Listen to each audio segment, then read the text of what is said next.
Oh, it's a little spoiler right there. Something else I'm working on. I'm doing a stream right now. We're gonna be inking some spear from Primal.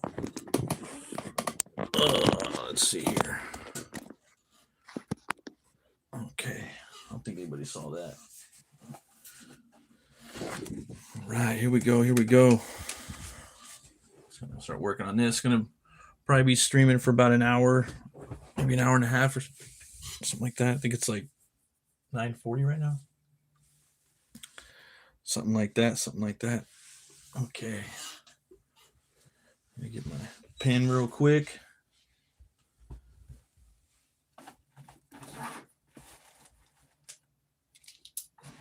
All right. I think I'm gonna get in here and do some erasing.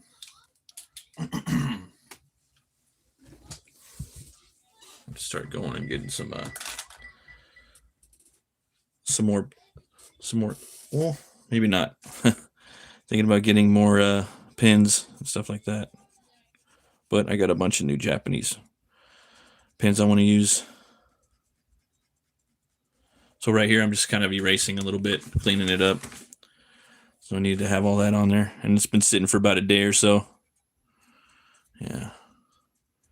Probably not going to go too late tonight.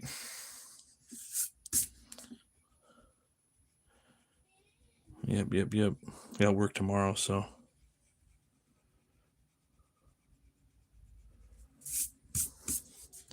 Craziest thing happened to me today, though. One of these new kind of artists. It's been, I guess he's had a YouTube channel for a few months now. His name's Jonathan Wayshak. Really, really good artist. I discovered him by way of another artist friend of mine has a YouTube channel called Unhinged Entertainment. That artist's name is Jason Bascom. He's got his own style too. And he said one of his influences, modern influences, this guy named Jonathan Wayshak. So that's how I heard about Wayshak. And I eventually caught some of his work, and he goes real heavy on inks and stuff like that. Dude's phenomenal, man. So he's definitely one of those cats that sticks out right now, like kind of a generational artist. There's a few, and I feel like now they're starting to kind of pop out now. For a while, it's hard to say some, but now it's like, okay, you got Panosian, you got Kenneth Rockerford, you got Daniel Warren Johnson, whether you love him or hate him. You got Wayshak. You got and I'm just talking about like ones that are out right now. James Herron's one of them. I think I said Panosian. Then you have some that are, they're just popping up, like Robert De La Torre. I'd say he's pretty relevant. He's doing most of the Conan stuff, but he's been around a while. But his work is just it's.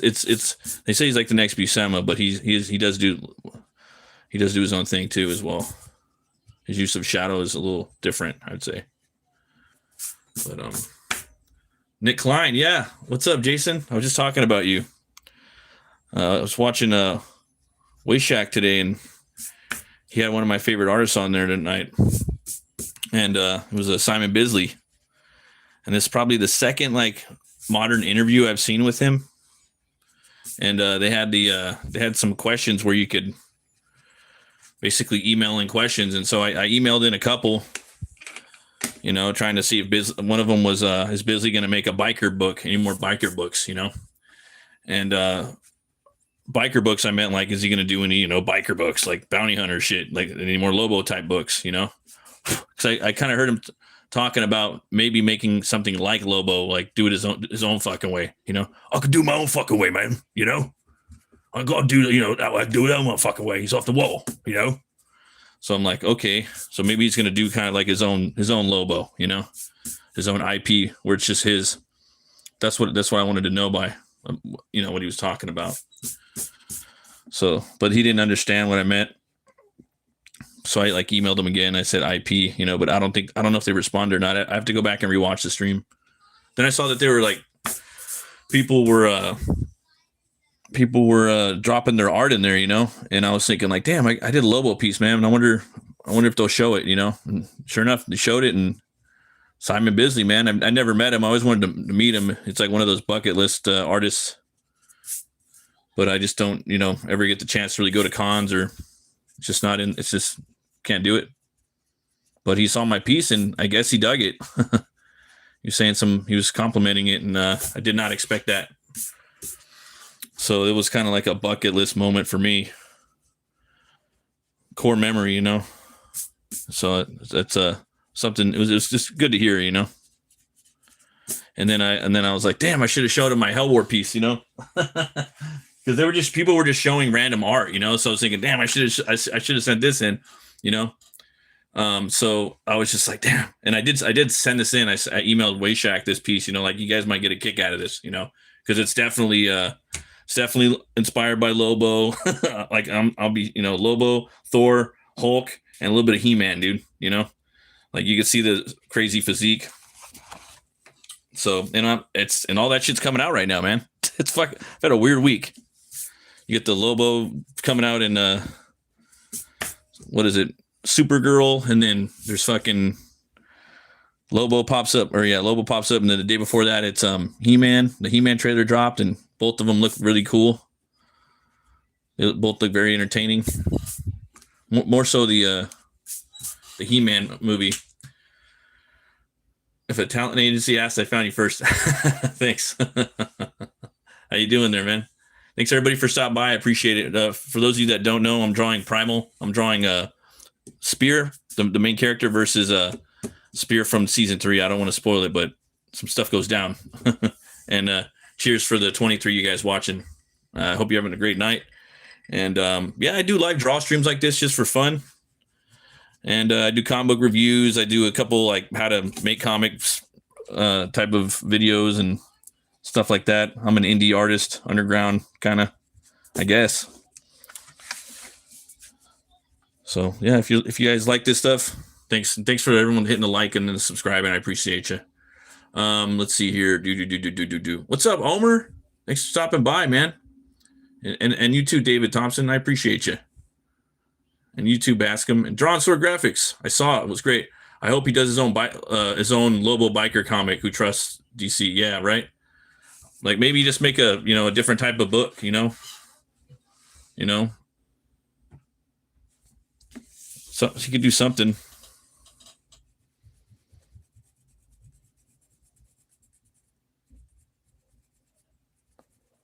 You could call it Obble. I think that's what's that Lobo spelled backwards.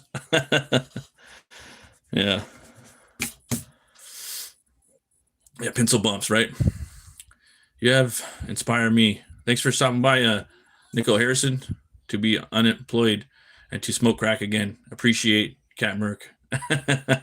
Oh man, sorry about that. Please don't smoke the crack. It's not good for you. But you can hang out and watch me erase this for a few more minutes if you like. Don't make me hold you up. Timothy Olson, thanks for stopping by, man. Looking forward to reading your book. Should be in the mail pretty soon. Crack is whack. Yeah, go subscribe to Omer Glitch, Unhinged Art, Drawn Sword Graphics, Timothy Olson. They all got excellent channels. Thanks, guys. But yeah, it was a cool moment. It's like one of those things. It was kind of surreal. You can't believe it, you know. He's one of the guys I want to meet, though.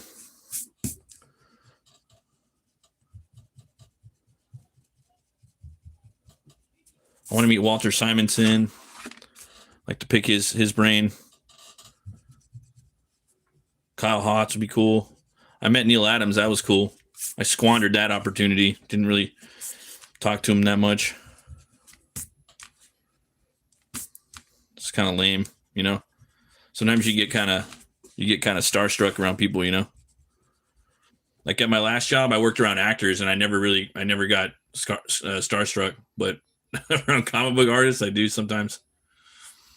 Yeah. Pencil bumps.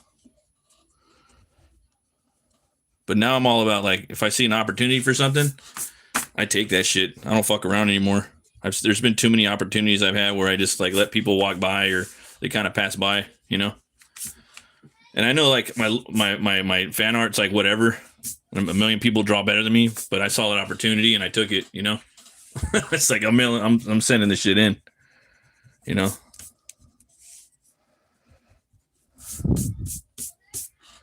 No. Vinixie. Yo, that's fire. Thank you. Thanks for stopping by. Timothy Olson, what did we tell you about kidnapping people and picking their brains with sharp objects? No. No. Oh, there is a Simon Bisley book out right now. It's called Hell Mask. It's written by Glenn Danzig. I still got to pick up the second one, and that second book cover looks sick. So, looking forward to that. Yeah, I'm like 1% of the artists. Yep.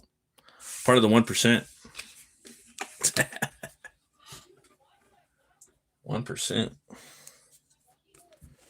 Yep. Bloop, bloop, bloop, bloop, bloop, bloop, bloop.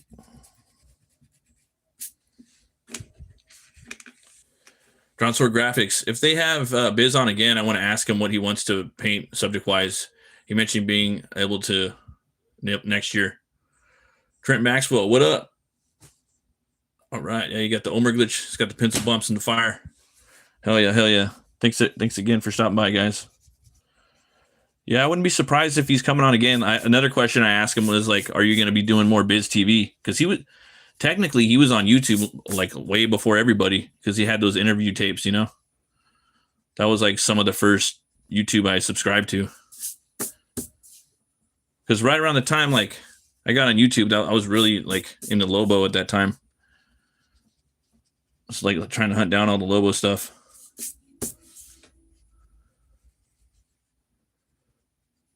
Yeah. My pop's like Lobo too. He would pop up in certain WB cartoons and stuff like that. I remember Brad Garrett voiced him on The Adventures of Superman. I'm the main man. Let's see here. Trenton Maxwell, how was your day? My day, it was good. Very productive. It was a good day. I mean, couldn't really ask for more. I had Simon Bisley critique my art. That was cool. Or compliment my art. So that was good. I wish I had a better version of Lobo. I did my best at the time, but I was having fun doing it, you know. I could do a better one though. That's the thing. I know I could. But that's, you know, you just got to try to do your best all the time. Do your best, but like, don't chain yourself up, you know. You gotta like arrive on something, on some decisions on what you're gonna draw, you know. Shoulda, coulda, woulda. Is what it is. What are you talking about?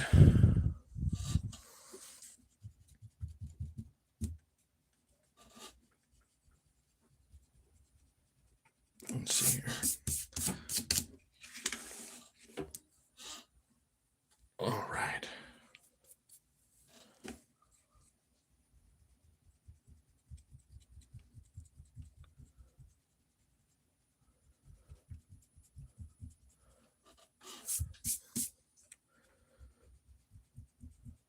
was watching the studio. That show's a pretty cool show. It's a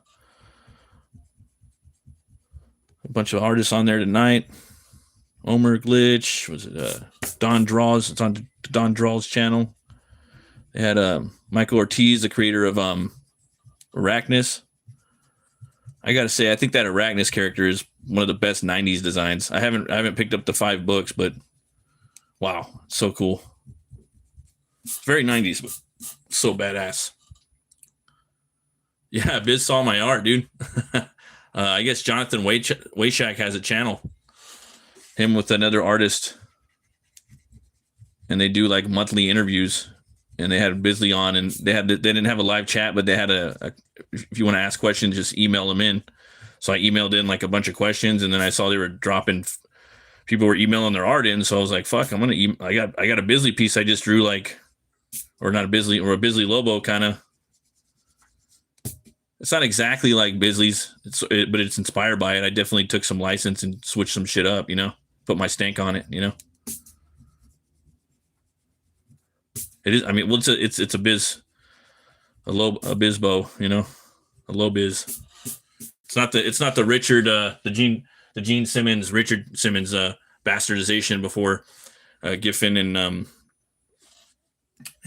you know, Biz got on it. That's how he looked. He looked like a cross between Richard Simmons and like this leotard, and then he had the paint like kiss from Richard Simmons. So it was like Simmons bow. I was gonna draw him getting his ass beat by Lobo. That would have been cool too. He'd probably be the villain in my storyline, because I was gonna have him hunt down all the different concept designs that Kenneth Rutherford drew, and then probably the fifth, because he did 4 of them. So probably the 5th villain would be the Simmons bow. That would be fucking awesome. Yeah, it was pretty cool, man. Body count. Yeah, dude, all of his art's just great. He's, you know, he's a legend. He's I was talking about like rock stars, like there's no like superstar artists, you know, but Bisley kind of is, you know. Like there's no Warhols or, you know, things like that. People say Banksy, but I guess Bisley is, dude, like in the comic book realm. He may not pull down as much money as like fucking Capullo and Lee, but he's definitely out there. He's definitely like on another level. He's an artiste.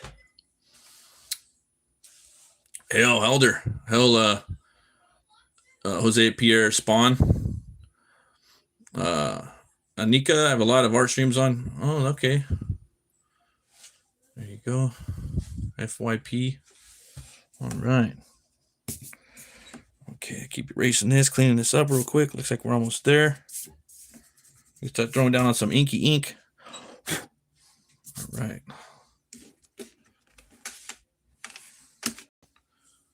Start doing some line work. All right. Yeah, he was perfect for heavy metal in 2000 AD. Absolutely. Okay. Let me get this little Leo right here.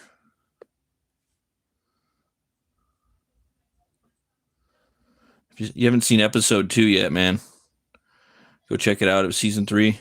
He faces off against a couple gangs of lions, man. They've like, basically it's like that movie Congo, you know, where there's a bunch of gorillas that are guarding the city. It's the same thing, but they're straight up lions in there. Not just one gang, there's like 2. Okay, I am Axetal. Almost 1,000 subs here. Nice. Yes, it is nice. I'm very fortunate. Thank you, everybody, for subscribing. I appreciate you all. I hope you guys are having a great weekend, too. And it's only halfway over. Yep.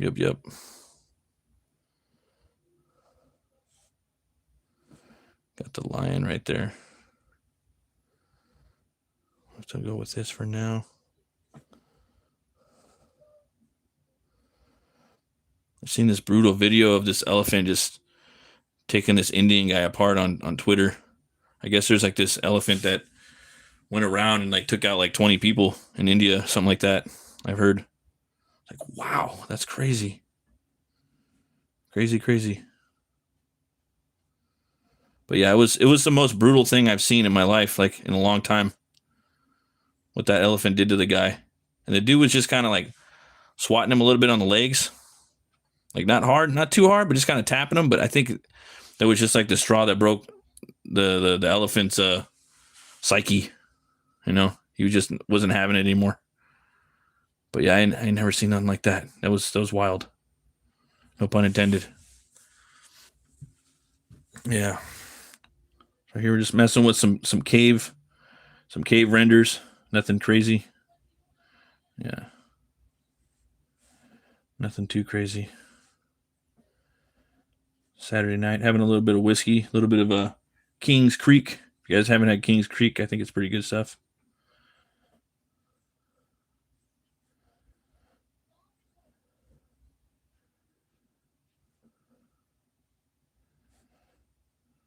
Yep.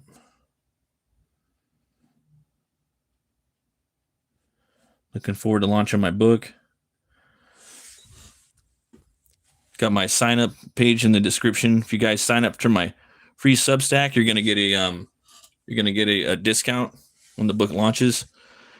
And when you guys if you back, you're gonna get a free sketch card of a HELWÄR character by me. So, and this book's gonna be it's gonna look like a record. That was the whole concept of it. And I said I want to make a graphic novel that looks like a record when you open it, because the book it's metal. The dude's, you know, he's in a Viking metal band sort of, and he's a Viking, and he's a bounty hunter. And yeah, oh, thanks, man.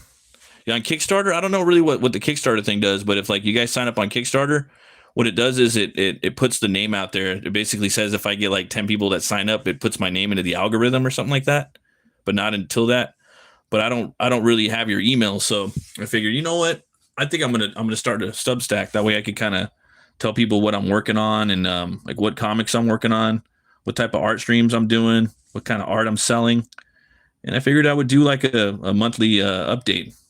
And then if I had really cool stories to tell, like slice of life, I would blab that like once a week. But I'm not going to do that because I don't really write too much. But I think it's a good way to kind of keep in contact with people. It's free. You don't have to charge anything if you don't want to. I'm not. Because, you know, I could get ripped off of YouTube and I wouldn't have a way to connect to any of my subs ever again. That would be that. So it's like a free speech platform right now. It's not just an email list, and it has like a section that's kind of like Twitter. Everybody's trying to get their little Twitter thing going on in their app now. Like they have that thing in Threads and Instagram, and yeah, I don't know.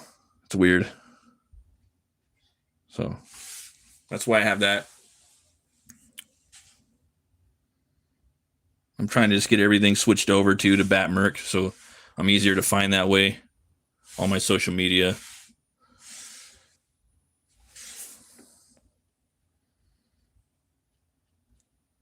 Got my web store in the description, both signups. You guys, there's a link in there too for the Robert E. Howard Foundation if you want to help restore his house. It's a house museum. It's falling apart. It's in Great Plains, Texas. That's where he wrote Conan and Cole and Solomon Kane and a million other stories. And it's falling apart. It needs some love. So if you guys want to check that out, maybe throw them like $5 or $1 or whatever you can. Everything counts in large amounts. The pennies make up the dollars. You know.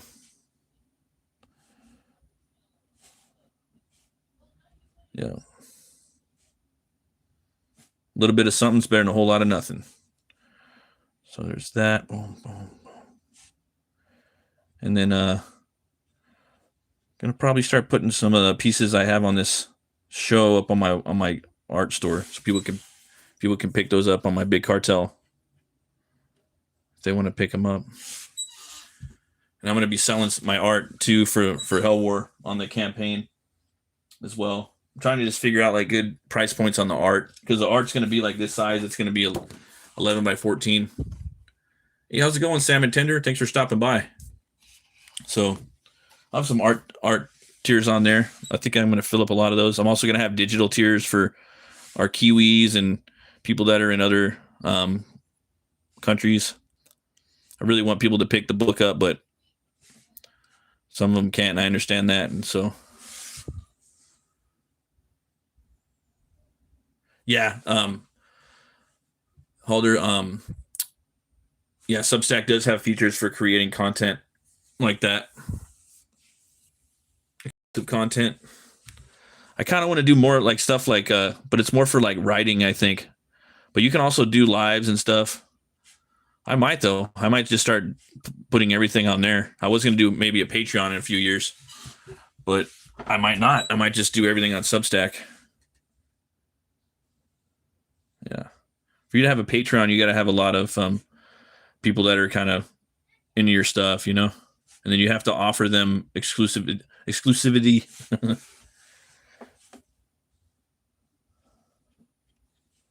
You really do.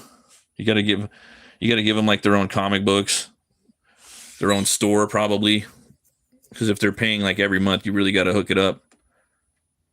They gotta see pretty much like most, like all your layouts if you're not working for like the big two or a major company. That's the type of stuff that I would do if I had an art Patreon. I would also do like streams and things like that.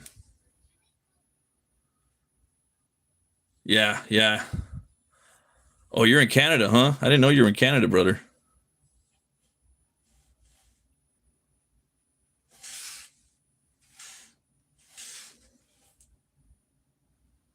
How much is shipping usually to Canada? I'm just curious, Halder, how much do you usually pay for books that goes out there? Because right now I'm only shipping to I'm just doing America. Just because of all the VAT taxes and everything. It's pretty expensive. And my book's going to be pretty expensive to make. If I don't get to make it the way I want to make it, I'm either not going to make it, or I'm going to have to go and I'm going to have to reformat it and do it all over again. Yeah, it's pretty wild. then I don't want to do that though. I'll probably just, yeah. I really want to though, man. It's you get like a vision and a dream of something that you want to do, and you kind of hope that happens, but doesn't necessarily mean that's always going to be the case.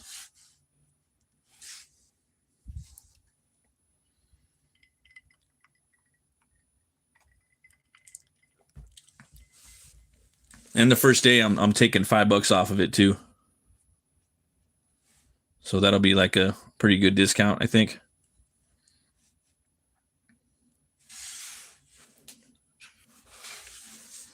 Yeah, I was trying to get the prices down, but it's really hard to make the book and have the prices down.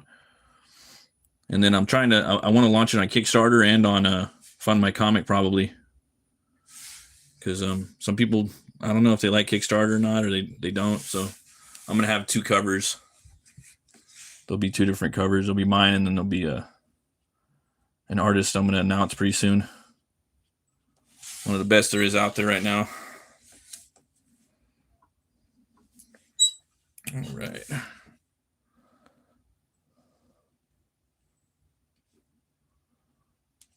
Boom, boom, boom.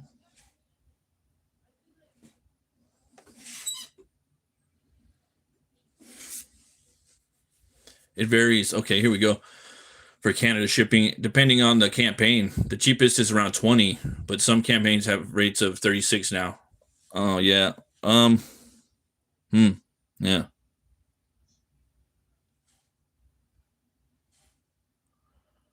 20 shipping. I'm trying to think of how much it would charge me for shipping, for the packaging and all that stuff. Because I have to like create packaging for this book because it's going to be wide, It's not going to be like, it's not going in a Gemini mailer. I got to find the right packaging for it and all that stuff. But I'm not concerned about that. That stuff's pretty cheap usually. I don't plan on making any profit or anything like that on the book. I just want to print some books.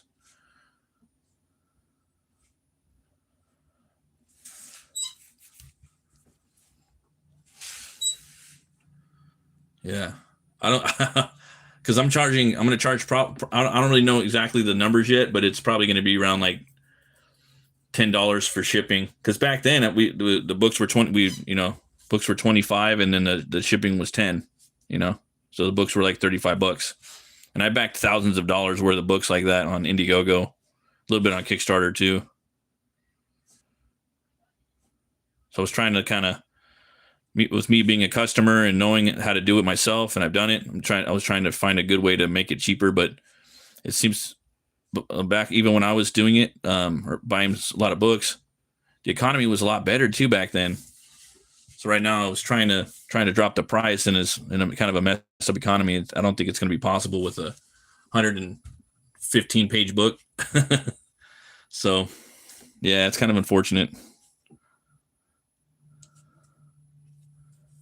At least for the type of format I'm trying to make it at. I want to make it big like that. That's how I designed it, and how I was thinking of when I was making the pages and everything. Like all that was going into the thought process of it, the concept and compositions of every page, all that stuff. What, 10 likes? Oh, you guys are awesome, man. Thank you guys. Thank you. I probably could have picked up a Hulk 181 if I saved up all the money I spent on IGG. Yeah. Yeah, I went and saw the number. It was like $5,000, I think, or more. It was wild. Yeah. And I still got books I haven't got yet, too. Yeah, there's got to be at least 10 books I never got. Yeah.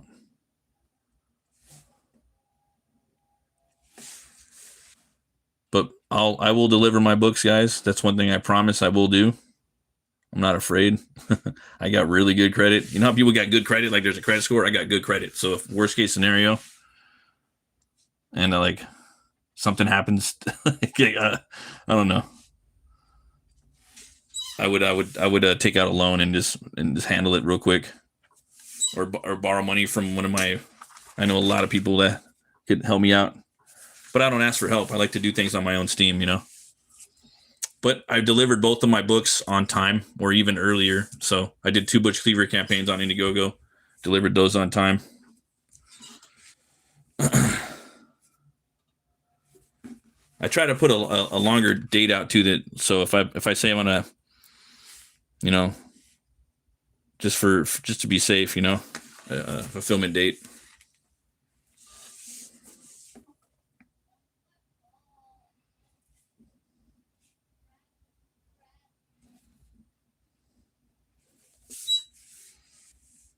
Let's see here.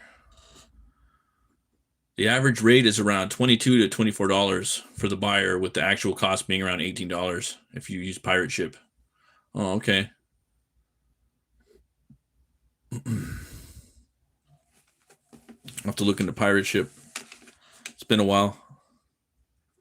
I was just using UPS last time. They would give me that scale, and then I would just print out labels and yada, yada, yada. It'd be a lot easier. They give you a free scale, too, with the stamps.com. But I remember even back then they were talking about pirate ships pretty good, but yeah, I was already like in the process. But I think you might be able to use pirate ship with, I don't know if they have their own scale or what, with the labeling system. Yeah. But I'm gonna have some stuff on the campaign. I'll have some art tiers. I'll have some original art tiers. I'm also gonna have some sketch card tiers. I might even have some. I might even throw up a commission tier on there. Maybe one commission tier. What else am I gonna put on there? I might do 2 commission tiers. Yeah, maybe one. No, not more than 3 though. Yeah, Herb Trimp influence. No, he's not. I've seen his work before, but no. As far as like the older cats like that, yeah. I mean, I was really like when I started out, I was just a lot of art. It was Mort Drucker and a lot of Mad Magazine guys, Jack Davis. But then as I got older, I started getting more influences. You know, tons and tons and tons of influences. Simon Bisley, Frank Frazetta, Bernie Wrightson, Sam Keith, Todd McFarlane, and it would just keep changing and changing. Then there's people that will do like one book series, and that would influence me. Like the Sabretooth run by Mac Texiera, I liked that as a kid. I was really into that Batman novel or Batman comic by Danny O'Neill and Jerry Ordway. You know, I looked at that book a lot. There was a comic I looked at a lot when I was a kid. I just now thought of it, but I don't really think it didn't really influence me too much. But it was just one of the Batman versus Predators, and I think it was one of the Kubrick sons that did it. I think it was like a second issue or something. Love that book. I would read it all. I would look at the pictures all the time. But yeah, there's just too many. Right now, I really like Buscema a lot. That's who I'm like. A lot of Buscema, a lot of Bisley, a lot of Bernie Wrightson. Yeah.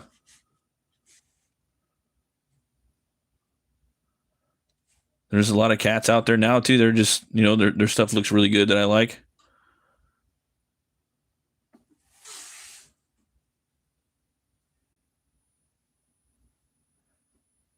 Okay, that's what. Okay, you print the shipping labels yourself. You probably have to get. I wonder if they offer a scale or how that works. I'll have to look into that.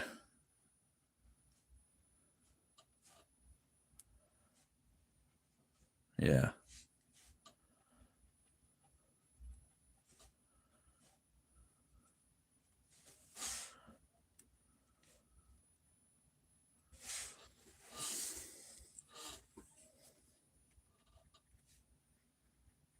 Yeah, because I want this campaign to be special, man. Like, if I do the book, it's gonna be like that, like the record, man. You know, that's the whole kind of the whole thing of it. And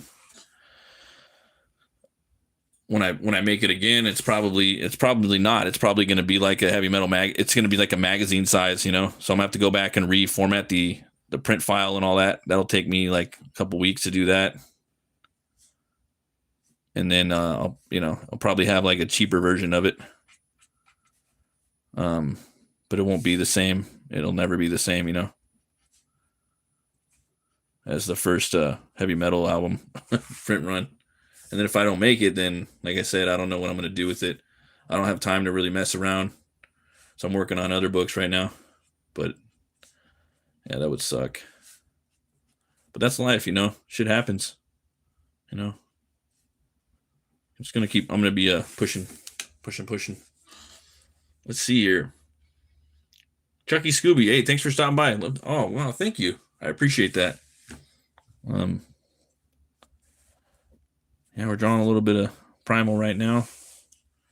Trying to just do a little bit of line art, and then trying to figure where everything's at in the piece, and then gonna start adding some weights. But the book will be made eventually. I'm not gonna. I'll eventually print the book somehow. I'll take a. I don't know. I'll figure something. Yeah.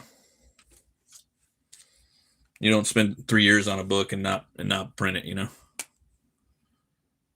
I know a guy in the space that he launched like 20 campaigns until he finally did it and he got the book made. You know. So I respect the guy for that. You know, it takes tenacity to do that. Yeah. Never give up.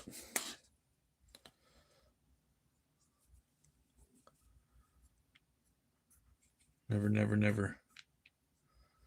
Gotta find this pin right here. Where is that pin at? Is this it? Look up here real fast. Oh, that's not it. Check in here. It's in there. Nope, that's gotta be it. All right, I'm gonna have to refill that up. Crazy, crazy, crazy. All right, I think I'm gonna try out. Let's see here. All right, there we go. There's that. And then there's this right here. Let's try this right here. This one's a little messed up like that. Let's try it. Everything counts right there. I keep trying different brushes. That one's a little busted. I think this one might be the one. This one needs like a refill, but I could make it work. I have a refill in the other room. It's got that Japanese ink in it.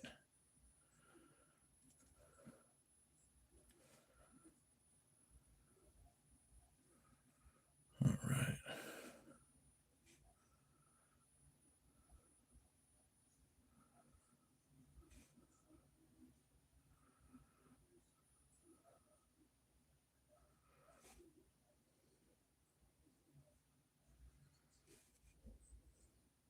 I really hope Bisley does a new comic, a new biker comic.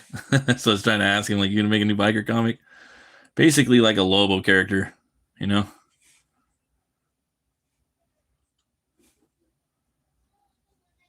Because Lobo it's too corpo now, you know? He's like corpo, corpo. So they only let him do so much. Hey, yo, what's up, Brian? Thanks for stopping by, brother. Everybody go subscribe to Brian Kriskow. It's an awesome writer. He's the editor of HELWÄR. I'm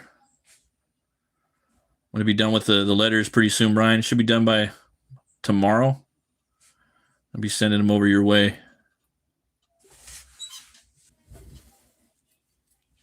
Nobody beats the biz.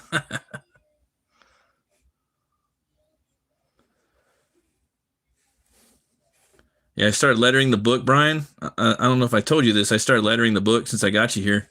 Yeah, I didn't like the fucking letters, bro. So I deleted them all. Yeah, I deleted all the letters and I went back and I'm relettering them now. I'm on page 54 out of 106 pages. So yeah, and there was really nothing wrong with them. I just style wise I didn't like them. So I'm going back and redoing them.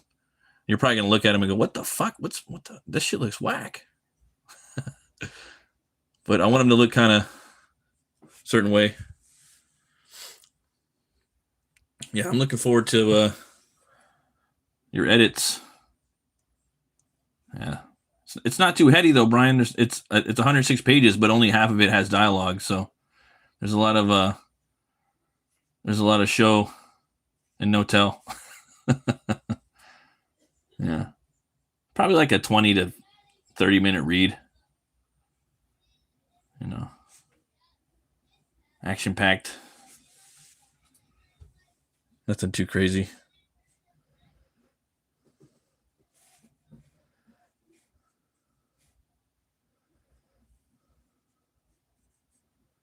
Damn, I need to start dropping more links on Twitter.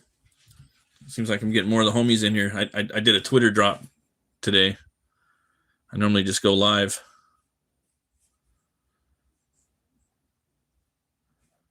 Twitter's been good to me today. Let's see here. Zombie Spear, yeah. Dialogue is always the easiest thing to change. I always do another draft before lettering. Nice. Cobra Bread, thanks for stopping by. Thanks everybody for hitting the liking and the subscribing. I really appreciate it. Yeah, Zombie Spear, you know? Like I was saying, like, Primal's fucking metal, right? And somebody was like on Twitter, like, yeah, I'm not really digging the new show. I don't know how much I can like follow Zombie Spear. I'm like, no, it's this badass, dude. You're tripping. Like, this is straight death metal now. Then season 4 is going to be a total anthology, so you know that some shit's going to go down in the new one. I don't know what, but I'm looking forward to it. Yeah, it is metal as fuck. 100%, dude. 100%, especially now, like even more so, you know. Like I was saying, it's our generation's Conan. And I've preached it before, and I'll preach it again. I think it's the best show in the last 10 years. That and Ash versus Evil Dead. Those are my shows. Did everybody see the He-Man trailer? There was one thing I was saying the other day, was that one thing I do like, actually, if they nail it right, if they do it right, I'm gonna like this He-Man a lot, because I like that he's just like a blue collar dude, you know, like Peter from Office Space and Ash Williams from Evil Dead, and then he levels up in the movie. You know, Ash levels up, Peter levels up. You know, Peter gets hypnotized, but he still levels up. You know. Yeah, I'm gonna need you to come in on Saturday. Get those TPS reports. Okay. So I like that, you know, and then he goes to Eternia and just has to whip Jared Leto's ass. Jared Leto looked pretty good though, Brian. Jared Leto looked pretty good as Skeletor. I don't know about the laugh. I was saying the one thing that trailer was missing that I would have had in it would have been the Skeletor's laugh at the end. Like it just goes black, you know, and then you just hear the cackle, like in the background. Yeah. Hopefully Leto just plays it straight, dude. Like hopefully he just does the Skeletor from the cartoons. Because the one from the back in the day and then like the one from Cartoon Network, it's pretty much the similar type of voice. Franklin Jayla, though, he brought a lot of like gravitas to the role. I have a weird feeling though that Leto isn't going to do that. He's going to put his stank on it, you know. No, what I'm thinking Leto's doing, I'm like pretty sure. I'm like about 90% sure he's in it. That's him in a bodysuit, bro. Like Ron Perlman from Hellboy, like from Hellboy, like what he did with the bodysuit. I think he's in a latex kind of foamish latex Skeletor outfit, bro. And just the head is CGI, like Cage and Ghost Rider. Yeah. And you know what I was thinking the other day, Brian? Is I think he's a good actor. It's just the roles he plays in are really bad. Like he's really bad in the roles, you know? Like 90% of his roles he's really bad in. But every now and then he does a decent job in some roles. Like Dallas Buyers Club, like he sold that. Was it Fight Club? He was good in there too, you know? So we'll see. We'll see what's up with the Skeletor. I mean, he was good in the Haunted Mansion, you know? He played a skeleton in there. I don't know about Ares. I've heard from two normies that they said it was a decent movie. Yeah. Yeah, I don't really see him as a leading man, though. I definitely see him as like a villain, like, you know. But we'll see what you know. He's definitely pulling it off in the trailer, you know. So.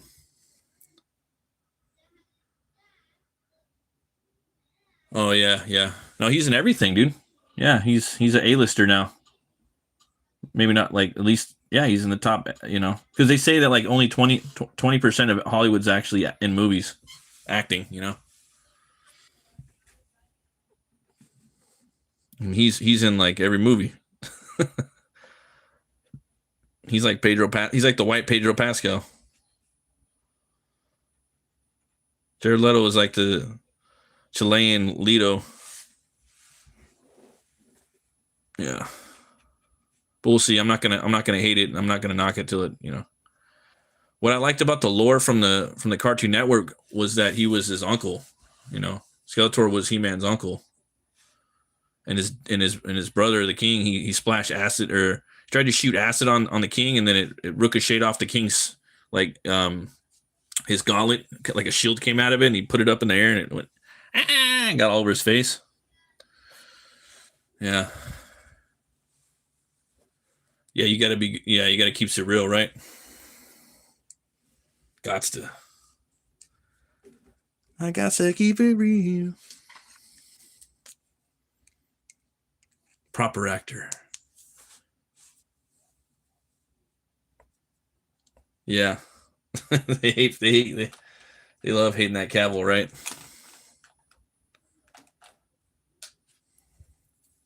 I'm gonna put the hate on Cavill. Yeah. I'm gonna go hate me up some Cavill tonight. We done built too many computers. Hunt me down some Cavill tonight. Damn, guys, chill out. Easy.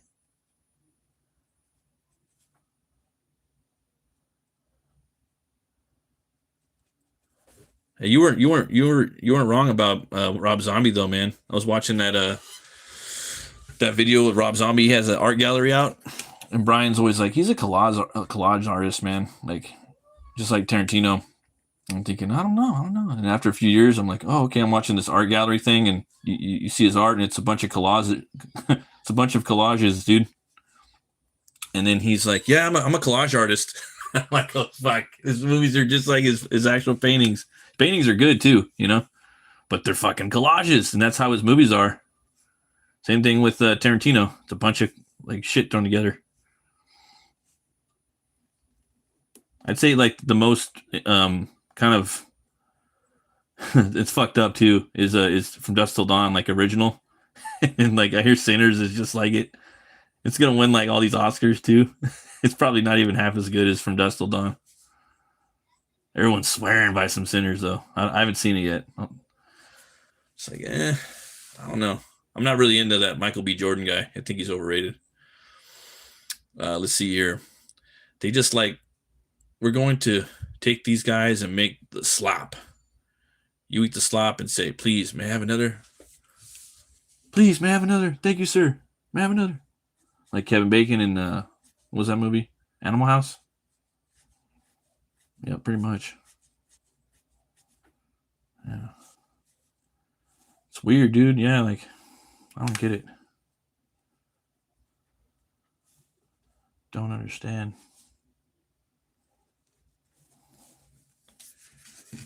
Do not understand.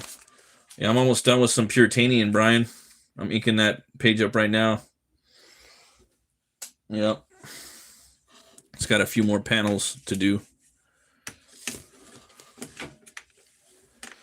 This is where I'm at night, though. You're like, where's that guy at, man? Where's he inking is he inking that page up or what?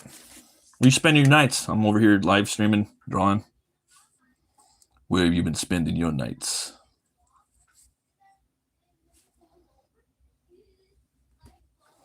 But it's cool to switch it up and do different work, you know. It's really fun, actually. It's the key to success. Yeah.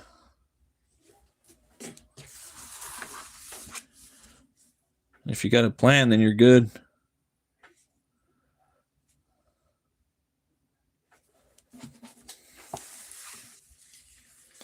Thank you, Halder, for dropping the links. I appreciate you, man.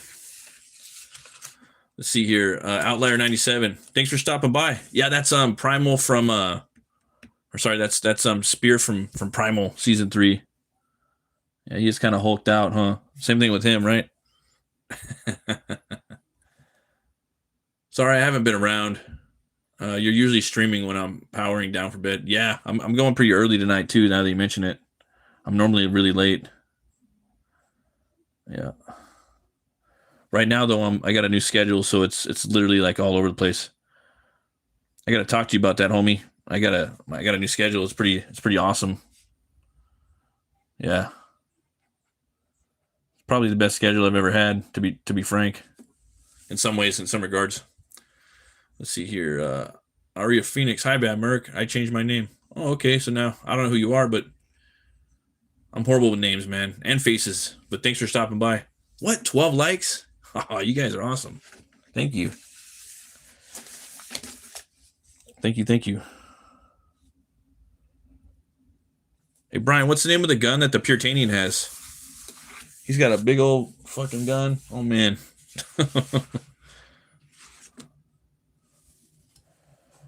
I forgot the name of the gun, man. He's got a blunderbuss and a gun. He's packing a gun in his back. Yeah. Outlier. It's Gendy Tartovsky. I wanted to have both spears fighting like in an ethereal type of jungle city with lions, inspired by episode 2. But had to swing by and say, "Yo, look forward to seeing those pages. We must powwow. Yeah, we gotta have a powwow for sure, dude. Let's do that this week or next week because it's Sunday, right? Yeah, it's Sunday. So." Well, actually, yeah, this week. It's the first day of the week, so I'll call you or she would DM or something. She would DM. She would demon, fool. I like that. I'm going to start using that. I'll shoot you with demon. Stupid. Yeah, I'll be bugging your ass, though. I should have those things. I should have the book lettered this week. My goal is to have it done by tomorrow, but we'll see how everything plays out. There might be some wrenches thrown into my schemes and scams. No, I don't do schemes. Oh, okay. Well, I'm not saying he the name of it. I'm talking about like the model, because you pulled out the model of the gun. That's what I'm talking about. Yeah, and you can name the game. You can name the gun. That's you. You're the writer. I just came up with the name of the character and the design. You gave him his origin, his name, the story, all that. That's all Brian Kriskow.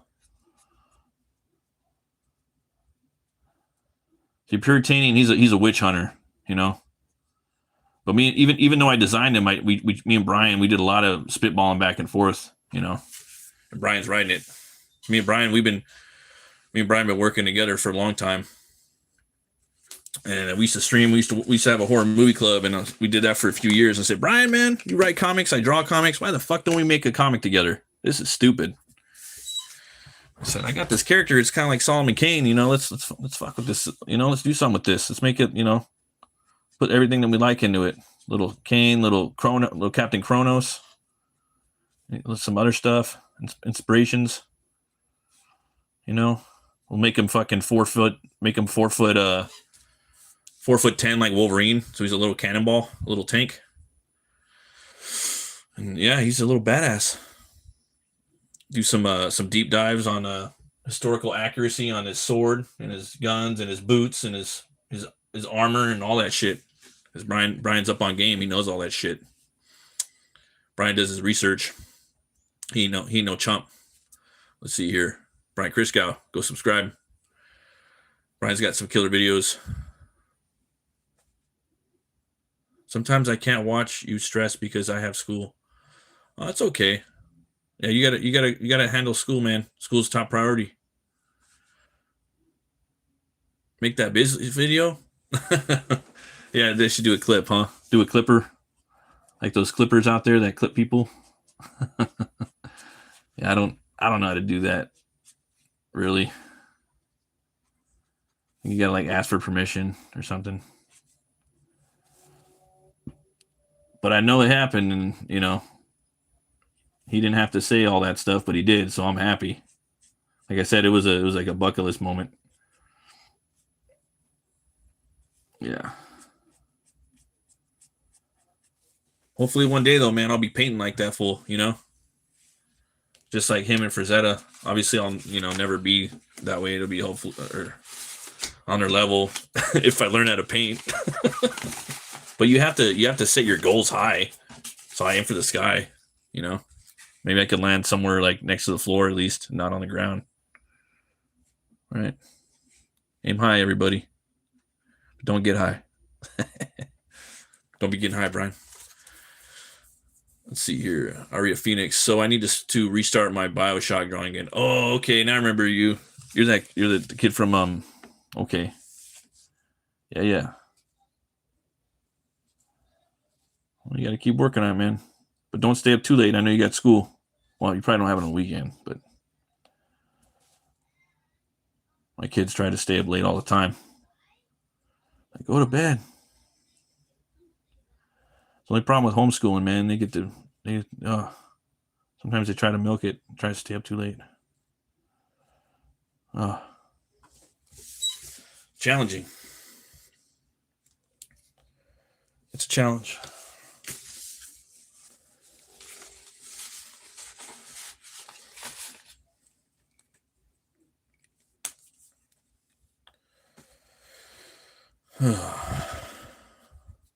You guys change your names a lot. Where's my tea at? Yeah, I brewed up some green tea, man. That stuff's good for you.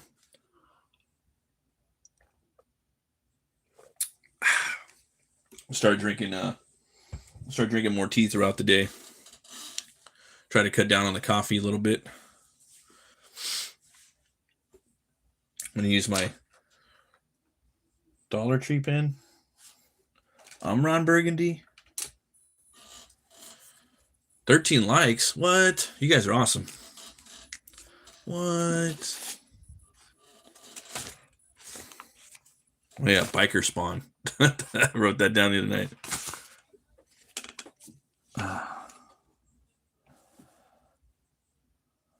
Sometimes you get ideas and you got to write them down.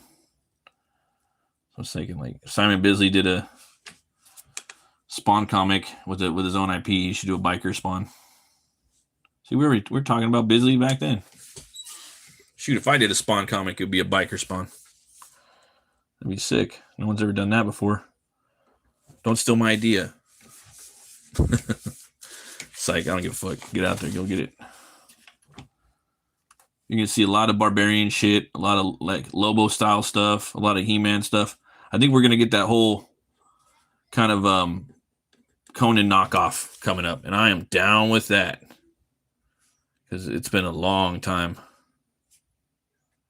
I'm down with that. Bring on the sword and sorcery, baby.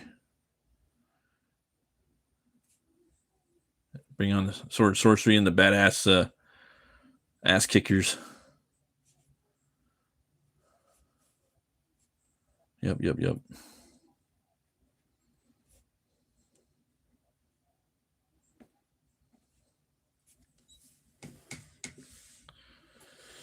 left-handed? Oh, my dad, he was left-handed.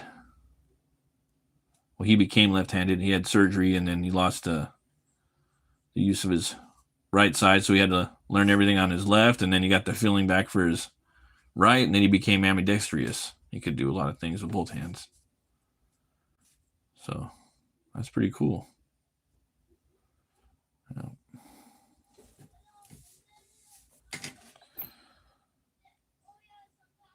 All right. Drawing some bricks right now for the background. Nothing too crazy because it's far away and we don't want to add too much detail, because if it's far away, you can't really see it. You want to have that illusion in back there, you know? We're going to do this meow mix back here. He's ready.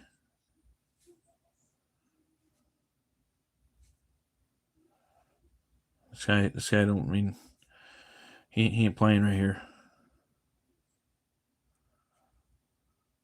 I seen that new Wolverine game, looks pretty cool. Let's see here. Landon Messervey just signed. Love watching your concept art, sketching, and painting of all mediums. Subbed. Oh, thank you, man. I appreciate you for stopping by. Hell yeah. Thank you so much. You guys are awesome. I can't believe I'm almost at 1,000 subs. I can't believe it.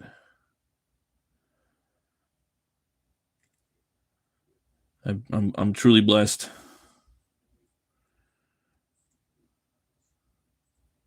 You guys are blessed sometimes, or you're lucky, and I believe people, you know, could be both sometimes. Get that face. Kind of looks like a lion. I used to draw Mufasa a lot. I used to like that Lion King movie when I was growing up. Yeah. You come to find out Disney stole the whole movie. It's called Kimba. It's like it was like a Japanese lion movie. It's got like everything in it. Alejandro Vaquero. How you are so creative. What's your secret? Unless you have Google in your head to get reference. No, the only thing I Googled was like their faces. But still, like, I did my own thing with them, you know? Because the cartoon, they don't have too much detail. It's kind of simplified. Which I think with art, with animation, you want it really simple so you can animate stuff really fast and tell quick stories, you know?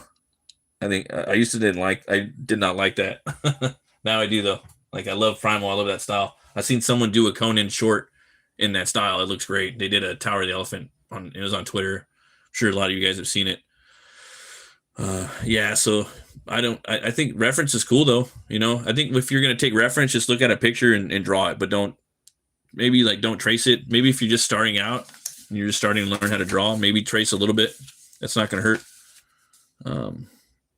But I never was a fan of tracing, but I think it can help some people, you know, starting out personally. What marker is that you're using? I like the Faber-Castell and those zebra brush pens. This right here, it's okay. It's not something I normally use though, but it's a Papermate flare medium. I got this at a dollar store for $1.25, and it works pretty good. But my number one favorite right now is this Tombow hard tip by the Fujinosaki, the brush pen. Hands down. Sorry, this is the soft tip, but they both come together in a pack, usually for like $6. This is the hard tip, the blue one. That's my favorite. Yeah. But I'm always on the lookout for for tools, you know. forever. That's I have fun like looking for new pins, you know. Always looking for pins and art supplies. You never know what you're gonna find out there. Especially like at a dollar store. You know. Art's not cheap to make, you know, so you wanna try to find some good inexpensive tools if possible. And if I find some, I'll let people know what it means when an artist is so good at copying reference photos so well, but he struggles to create own stuff from his own mind. I don't really know what that means, but I think that artists like that, they need to just probably just try to start drawing things out of their head, you know, and not look at stuff at that point. Once they got to that level, they need to just start drawing things that's not there. They just try to imagine it and then start drawing it. That would be the next step in their artistic journey, you know. The next step. And after that, start thinking of movies and books you like, you know. Start thinking of characters you like. And then stories that you like, and then maybe start trying to mash that up, you know. And then see if you can kind of tweak things around, you know what I mean? That's what you do. I don't really know what that's called, but I know that artists should always be trying to level up and do and get uncomfortable, you know. Like for me, like I need to practice. I need to start painting and stuff like that. I need to start using more nibs this year. You know, I've been trying to get to the paintings this year, and I want to learn how to use a brush. I started using the brush a few years ago, probably like 5 years ago, but then I stopped because it's just so easy to use the pins. But yeah, I think I'm going to start using those. And sometimes I just forget. It's just so easy to grab a pen, you know. I want some pencil sign brush pens because they look awesome to use. Yeah. And then I got to say the Japanese pens are like, and just art supplies are just probably the best, you know. I'm not going to lie. Yeah.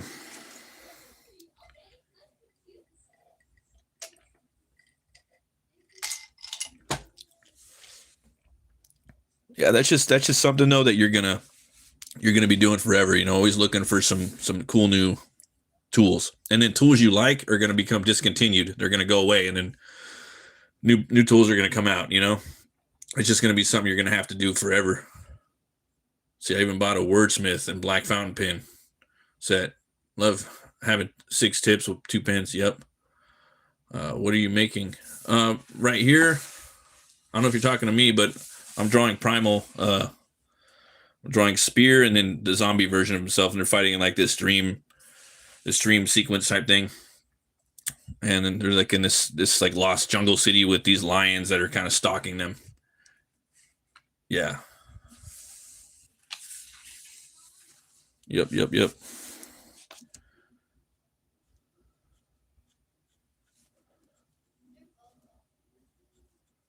Yeah, and there's so many different like types of ways you can ink, like different ways you could render and things like that.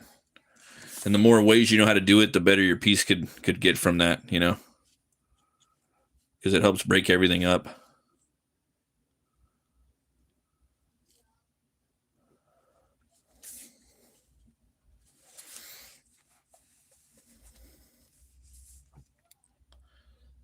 Oh, thank you. Yeah, I like to draw like backgrounds. I like to draw fights and backgrounds. 100%. 110%.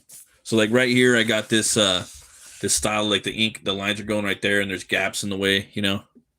And then I'll probably leave this space right here just clear, a white gap because the sun's shining down, you know. And then right here, I can do a lot of stuff on this side part of the flooring of the balcony or whatever you want to call it.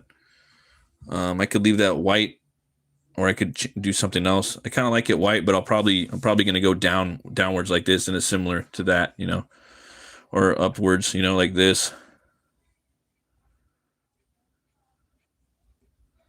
I'm doing this kind of like stuff like this, just randomization, you know, just to kind of get it helps the eye break, you know, and it makes it 3D kind of. I used to just recreate characters from cartoons, but have recently gone back to basic fundamentals and firms so I can gradually learn anatomy. Yeah, anatomy is where it's at, you know. The Bridgman book, the study of the Bridgman's anatomy, that's always good. But eventually, you know, you're going to have to get out there, and if you want to make comics, you're just going to have to take that jump, you know, and just maybe try to start making your books. Because your imperfections are what's going to make your style, you know, and you're going to just naturally learn things on the way, in my humble opinion. Like, I don't think you should spend too much time on it. I think you should, if you want to make comics, you just got to start making them. You know, spend maybe like, well, I have videos. I have videos where I talk about it, you know, about learning anatomy and what you should do. If you guys want to go check it out, it's called the Metal Cartoonist Nuggets. It's in the playlists, you know, where I sit my ugly face in front of the camera and I talk to you. But there's a few videos up there, and I need to do an update. I'm gonna do another video like that pretty soon. I gotta get it all ready and stuff. I gotta do like talk about HELWÄR and then have a good topic. I want to try to do something different than everybody else, because there's millions and millions of awesome how to draw videos all over TikTok and Instagram and YouTube that you guys could just kind of see, even the shorts, you know. But there's not a lot of people just sitting there talking to you, talking about stuff, you know. Yeah, form videos, all that stuff, anatomy. And I plan on doing some of those just so I can have some in there, you know. But I'm not gonna. That's not my priority right now. I really don't want to do that. I want to talk about influences and like if you're starting to make comics, like what you should do, like what you should study. If you know, and it's also like talking about networking and doing stuff like this, watching live shows, talking, hanging out in the chat, talking to other people, you know, building community, doing fan art, you know, just having conversations about making artwork and be, you know, stuff that's going to hopefully inspire you and help you like have a career, and without, you know, maybe going to school and getting a degree. I mean, you should probably do that. You could do that too, but you don't have to. And then there's always, you know, people could give me some tips too, because I don't know shit. Reality. I'm just here to kind of tell you guys what I've picked up along the way, and hopefully you can use it. Let's see here. Halder. I need to work on the fundamentals. I can draw from reference recently, but still find drawing from imagination super hard. And I know this is cheeseball, but like I whenever I can, I go back and look at it. How to draw comics the Marvel way. That thing is gold. You know what I mean? You know what I mean? Like just learning how to draw the forms, you know, like with a stick figure, you know, where you have your stick figure and then you're kind of drawing the punches, you know, it really works. You know what I mean? Like you got the guy right there, and then he's throwing another punch, you know, something like that. I think they have something like that in there, you know. He throws another one, and there's that right there. So you can go in there and you could kind of maybe make the hair after that, you know, do the shoulders.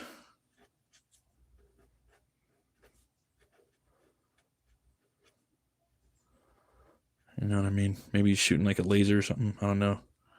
You got the anatomy in there. This is all fucked up, but you can kind of see where I'm going for.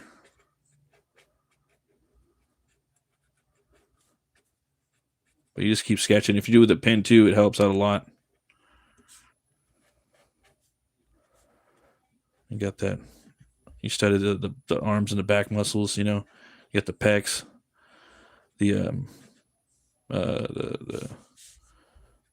washboards, you know, stomach, butt, back of the legs, kneecap, calves, Face is too small. I usually like the face looking down like that, kind of, you know. You got this one here, still kind of similar. You're drawing the hair because it's moving. You always want to have movement. Movement's the biggest, most important thing. Especially when drawing action, get the kneecap. Is that straight leg? This leg needs to be. Always remember whatever the right arm's doing, it's the left leg is doing. It's in the same spot. So this is his right arm. This is his left leg. This is his right leg. So they should always be opposite. You know, like when you're running. You know, same thing. You got the guy running like that. This hand's going to be up here like this. This hand's going to be kind of back here probably. And this leg muscle is going to be up in front like that, you know. Something like that. You know, and then you're going to have this leg kind of running back there, something, you know what I mean? It's always going to be opposite. But these are all in the How to Draw comics, you know, or the Marvel way. So, I'm more of a long form video guy. Let's see here. And then you have like the motion. Oh, and you can connect them like that too. You know, and then this guy's running from here to there, probably something like this. Blah, blah, blah. I'm going to go. Bye. All right. Have a good one. Yeah, and I've heard of Helldivers, but I've never played it. So there's that. But yeah. How to Draw Comics the Marvel way is the shit. It's perfect. There's nothing wrong with it. I recommend that. Oh my God. Telling story, making talking panels interesting. Whenever you're telling a story, you know, you every page, if you could change the perspective, it makes it more dynamic. Every panel should be a little different. Yep.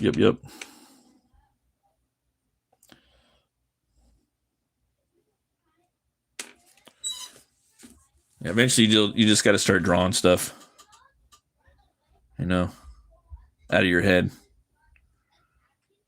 stuff like that.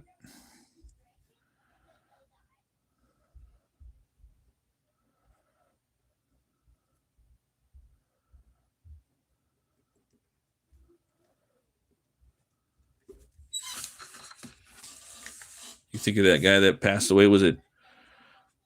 Like, I think it was like a Korean artist or Japanese artist. Kim Jong, or I forgot his name. So good. He just draws all that stuff out of his head from memory. The guy was a beast.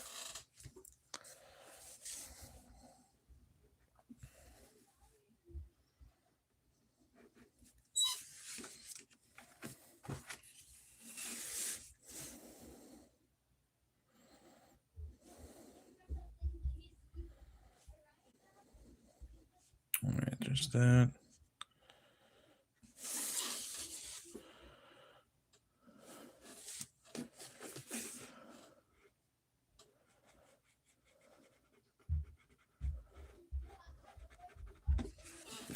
Okay.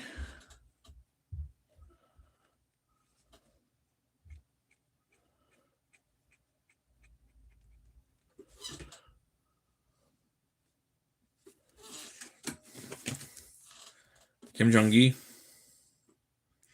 Yeah, I think that's what his name is. That guy was awesome.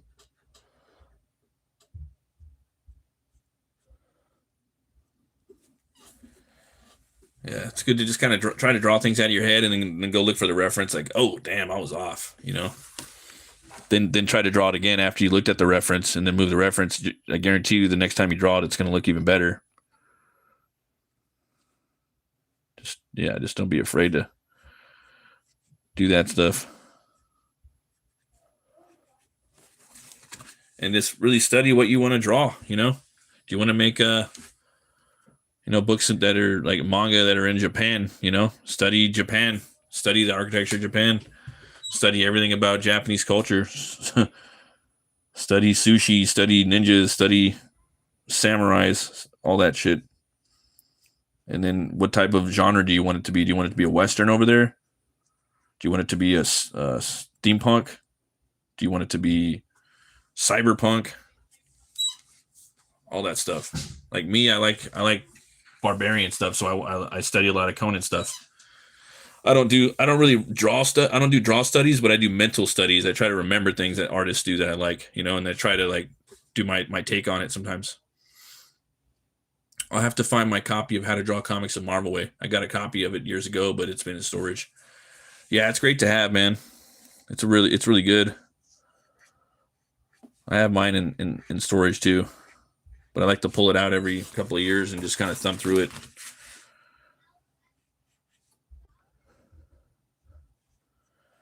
And John Buscema, he did it, and he's the goat, man. He's the one that does all the Conan shit, Not all of it, but then Ernie Chan inked him. Ernie Chan was a badass dude. Oh man, I love his inks. So good.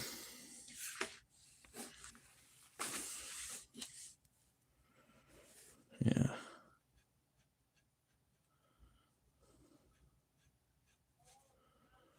Yeah, I like low key like this pen now. It's okay. I mean, it's kind of fat, but sometimes that's okay. You want to cover a lot of distance sometimes. Because I take way too long on these streams, but for me this helps out a lot. Like it helps me cover a lot of area with ink. It makes some bold lines. I don't know. I haven't seen them anymore though. So you get that back leg right there like that. All right.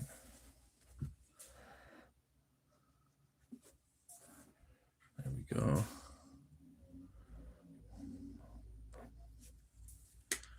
Alder, okay. So you guys excited to see Masters of the Universe? I know I am. I think I asked you guys earlier, but not all you guys were here.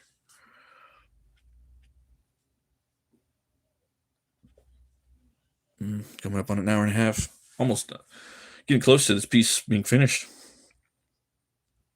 Just got to add a little bit of, like normally I would put a lot of shadows and stuff on there, but I kind of want to go less on the shadow. I'm really going to pick and choose what I want to add shadow on.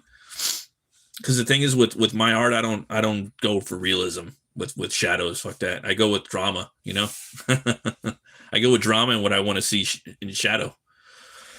But when you add shadow, it slows everything down and it weighs everything down, and a lot of my art it's a lot of movement. So I'm trying to find areas in which I can not add so much shadow to it. I want my stuff moving,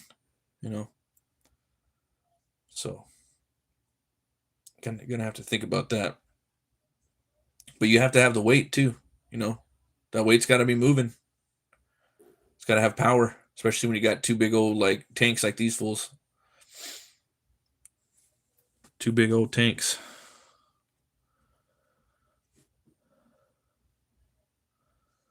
Yep. Yeah, I'm really excited for the artist that's going to be working on the other HELWÄR cover. It's going to be we're going to do a collaboration. I think I'm going to pencil it. Like I'm going to do the layouts, and then he's going to do the hardcore pencils. That was his idea. So I was like, okay. Yeah, I'm down with that. That sounds pretty cool. Never done a collab with him on anything like that. So looking forward to that.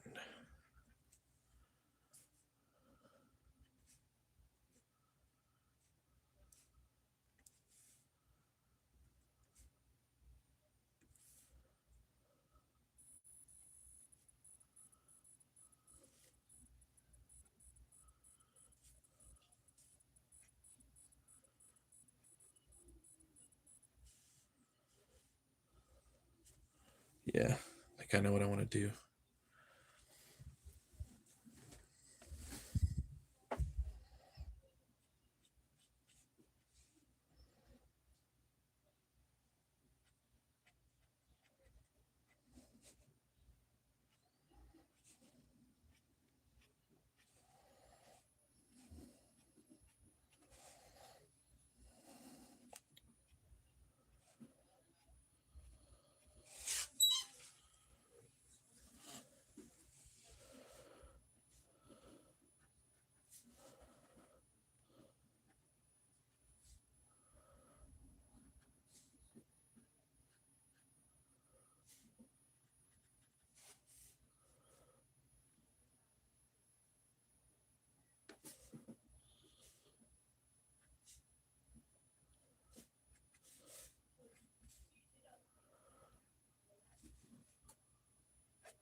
His hair's got to be a little darker too. I wanted it real stringy, but yeah, this character still has some black ass hair. So I want to make it stringy black. That's going to be my contribution to it. His hair isn't stringy black in the show, but I'm going to make it stringy black. It's just nice and thick, like he is when he's alive. But I kind of wanted to make it look a little messy and stringy.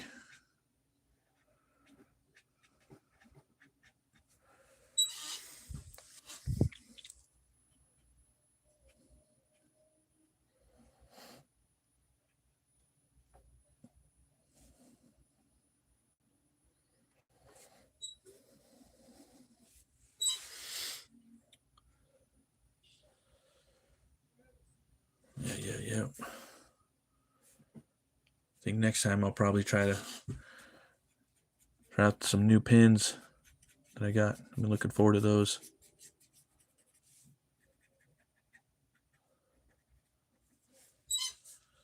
Oh, thanks, brother. I hope you're doing good, Jason. I hope you don't got to work tomorrow. Hope you get to chill at home and work on your art and stuff.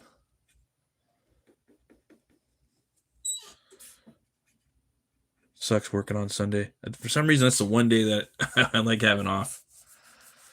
I don't know why. I just do. Just a nice day to have off. It really is. Probably because we're not supposed to be working on Sunday. You know what I mean? If it ever feels weird that way, that's why. So you're off Sunday? That's good. That's good. That's the day you're supposed to be off, man. I'm telling you.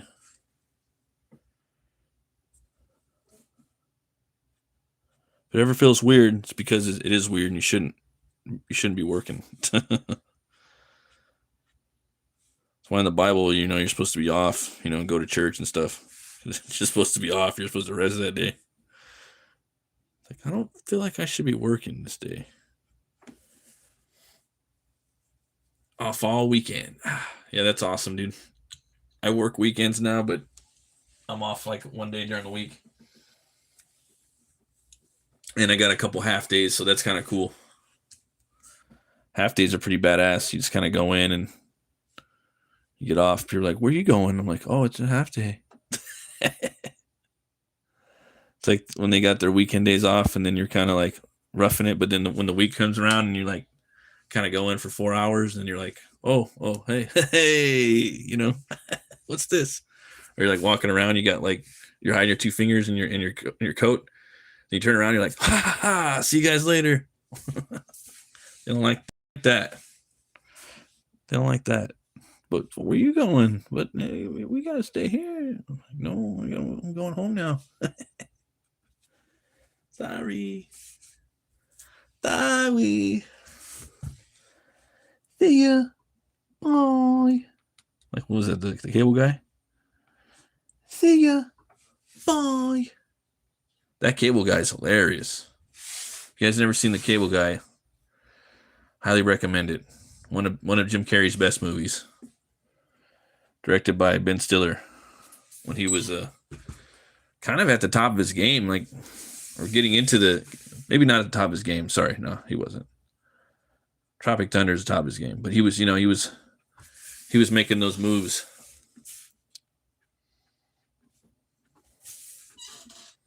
Yeah, Jim Carrey. Yeah. Yep.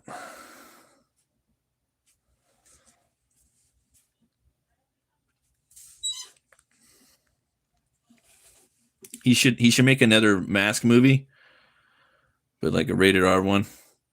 I guess he didn't want it to be rated R when they're making it. That was like a him thing.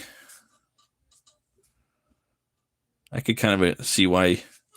I could kind of not agree with him, but I can imagine him saying that because I don't know. He flipped out when they were making Kick-Ass 2. He was playing like Sergeant Stars and Stripes. And when the movie came out, he's like, "Oh, don't go see my movie. There's too much violence in it." Like, dude, what are you doing, bro? He lost his shit. It's wild. Wild.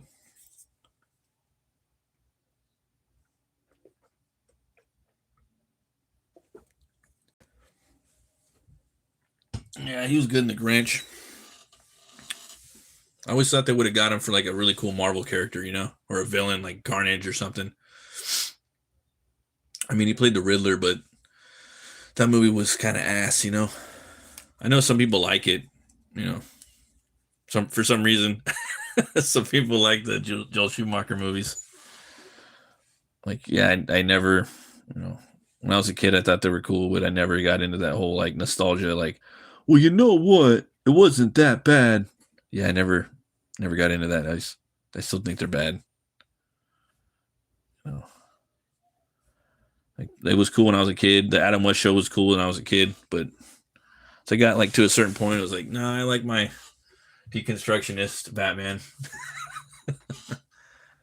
You know, and I like my pulpy Batman as well. That's not deconstructionist, but you know, he'll just fucking blast you like all the other pulp guys. Yeah.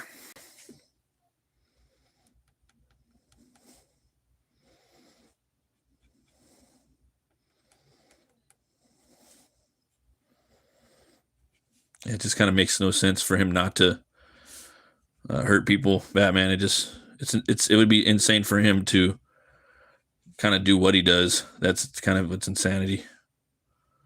All the crazy people he like lets back out on the street, you know. What are you doing, Batman? Let the Joker out. He just, you know, he just Minecrafted like thousands of people. You're crazier than he is. That's right, guys. Go check out Frog G2 by Unhinged.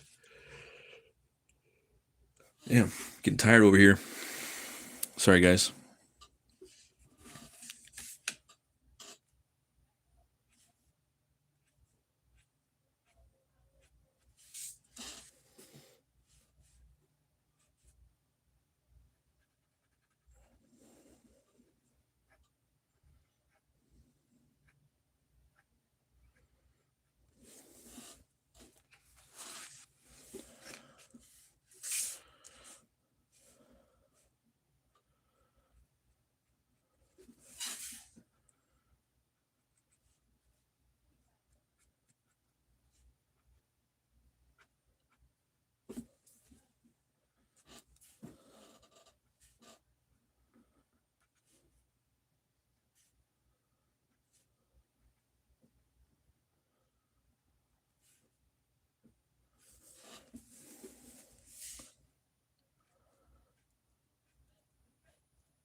An artist I really like too. Sorry for the dead silence. Um, I was talking about the other night. I like Arthur Adams, man. He did this really cool picture of the Max. Really stuck with me. I had like a trading card of it. Just looks so cool.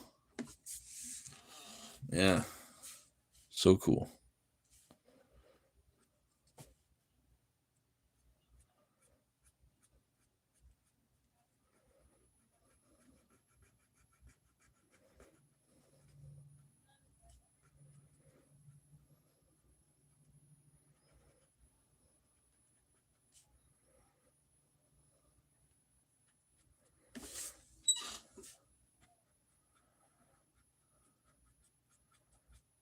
That's like a fan fiction comic I would do. I would go do the Max. Oh man, I'd try to make it pretty pulpy too if I did it.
All right, let's see here.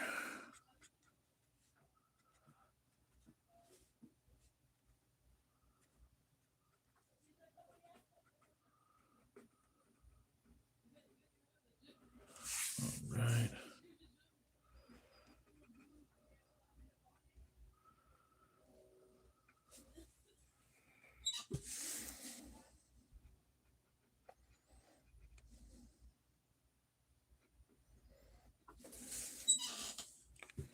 Primal, primal, primal.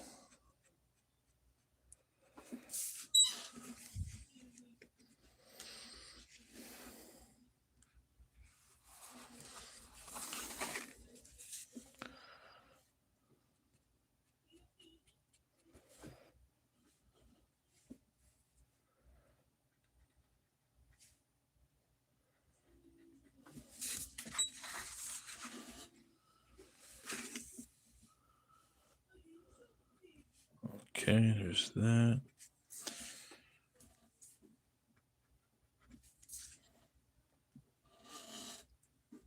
17 likes. What? You guys are awesome. I don't deserve that.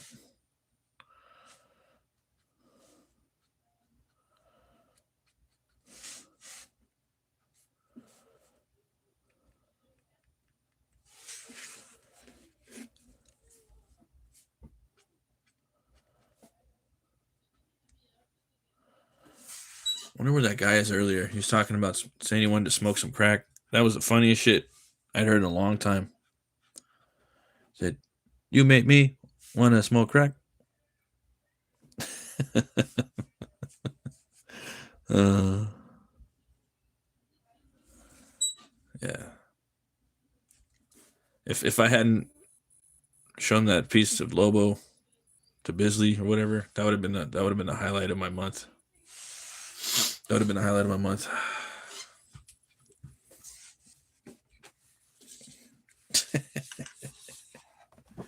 That was funny, man.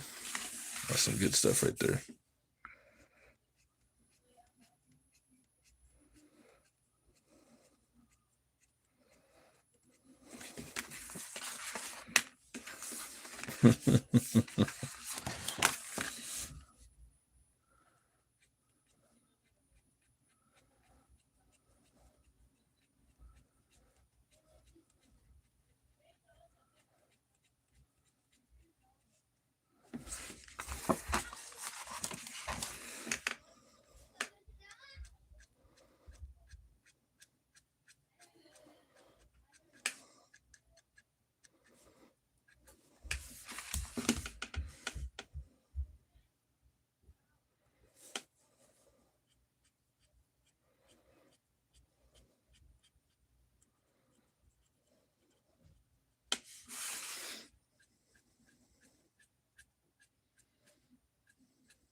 Okay, there's that. Getting ready for this.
Yeah. I got a little surprise for the inside of the book for the topic list, guys. Inside of my HELWÄR. I forgot all about that shit.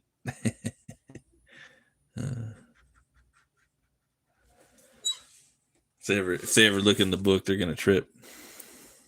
Probably won't notice it though. Yep. We got there.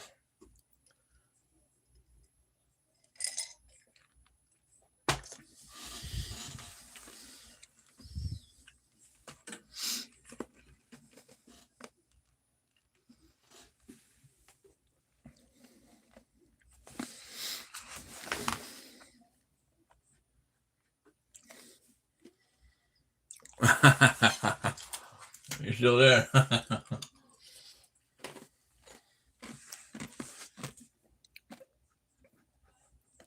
Nah, you'll notice.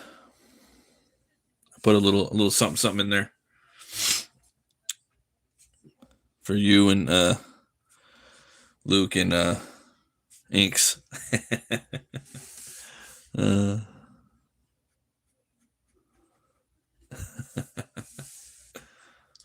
You're coloring a page right now? That's cool, man.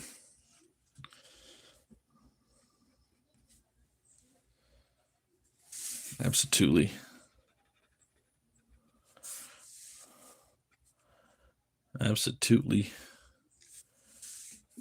Yes, sirree, Bobskis.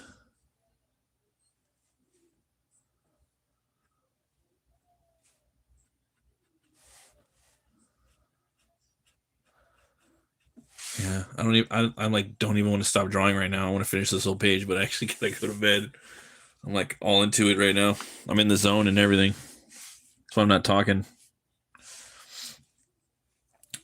This sucks. Like that lady. What was it? The Goonies. The old lady. This sucks. I gotta leave. Goonies never die. I'm okay with them making another Goonies. I like the Legacy sequels. Was it Data's running around in a bunch of movies right now? I think he won an Oscar or something like that. Pretty wild. Pretty wild. Foop. Foop.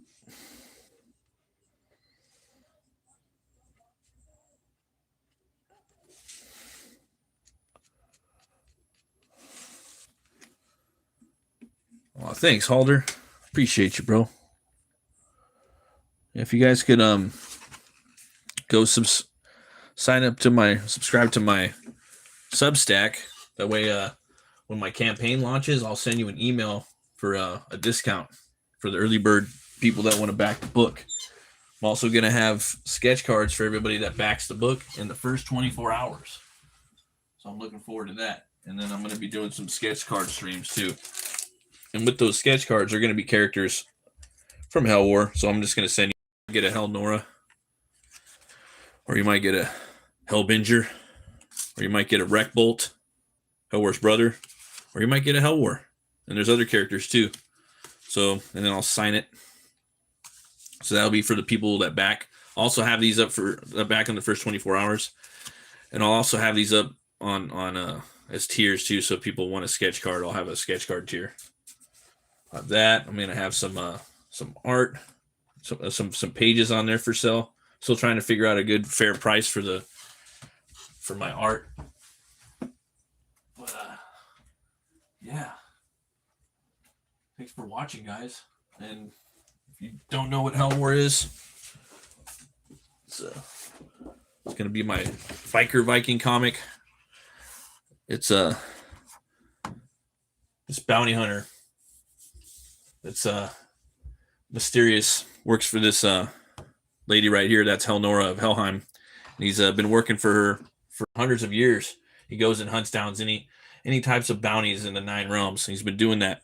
She's just basically had him like as her slave in some regards. He has a job here, he lives here, but whenever she calls, he has to go and he has to hunt down them bounties. And she has his brother Wreckbolt. He's locked up in Helheim, so he has one job left. After all these hundreds of years for her to do. And once he's done with that job, then she's gonna let him go, and then they're off for brews and hogs and metal. But it's the last day on the job, and everything goes right on the last day of the job, right? Maybe not. He also, this is his ride. This is his steed. That's a gold mane. That's his horse motorcycle. And this is going to be 106 pages. It's going to be the size of a record, so it's going to look a little different than this. Actually, it's going to be almost 12 by 12, and it's going to be pretty thick. And it's going to be an action-packed. It's going to be an actioner. There's her dog right there. That's Garm. This is one of the black metal elves you're going to see later on in the book. Yeah, and that's Hellbinger. That's actually who he turns into. So if he doesn't work with metal, if he doesn't slay, or if he's not playing music, if he's not playing metal, if he's not working with metal, if he's not slaying with metal, he turns into the Hellbinger. That thing is gonna let go. It's gonna take over. The Hulk gets angry. Bruce Banner, when he gets angry, you don't like him when he's angry. Yeah. So if he doesn't work with metal, you ain't gonna like him. You're gonna have to deal with this primal beast from the Northern lands. So if you guys want, sign up to my Substack, and if you want it back, that would be awesome. It'll be a fun book. I put my blood, sweat, and tears in it for the last 3 years. And thanks again for watching, everybody. Probably got one more stream left of this, and then I had an idea for another one that was really important, and now I forgot that I was thinking about doing. Well, there's always something. Definitely going to be doing some sketch cards too. Some sketch card streams. But thanks for watching, everybody. I hope you guys have an awesome Sunday, and you be good, and get some rest, get some drawing done, read some comics, maybe read a little bit of some Howard, maybe some Solomon Kane, some short stories. Thanks for watching. Always remember to be bold, be brave, and roll the bones to know your role. And remember, if the artist isn't starving, then the artist isn't hungry. I'll see you guys later. Peace out. Click. There it is right there. There she goes. Right there.